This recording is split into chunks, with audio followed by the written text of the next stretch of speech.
Mukhang magkakaroon ng masayang bonding si Bea Alonzo at ang dati niyang ka-love team na si John Lloyd Cruz.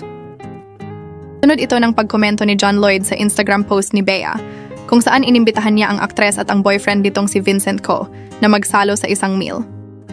Nagbigay naman ng sagot si Bea at simple lang ang isinulat, game.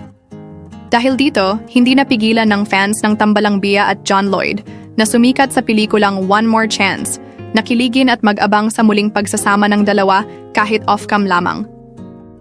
Agad namang kinilig ang mga fans. Sa kanilang isipan, baka ito na ang simula ng isang bagong proyekto o baka isang simpleng pagkikita lang na siguradong puno ng tawa, kwento at alaala. Sino nga ba ang makakalimot sa popoy at pasya ng One More Chance?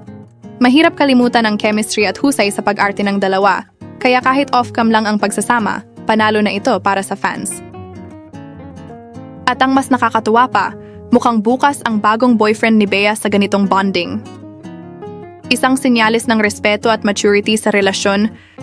Bagamat wala pang kumpirmasyon kung ito ba ay teaser ng isang bagong project, isang bagay ang malinaw.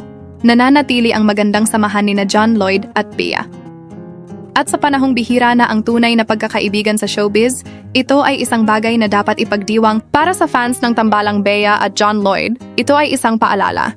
Kahit hindi na sila on-screen partners, mananatili silang magkaibigan. At mananatiling espesyal ang tambalan nila sa puso ng maraming Pilipino.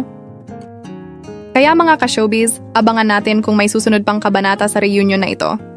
Mag-subscribe na para sa updates at huwag kalimutang i-like ang video kung isa ka sa mga kinilig. Maraming salamat sa panonood ng aking video. Kung nagustuhan ninyo, huwag kalimutang mag-subscribe. Kita-kits ulit sa susunod.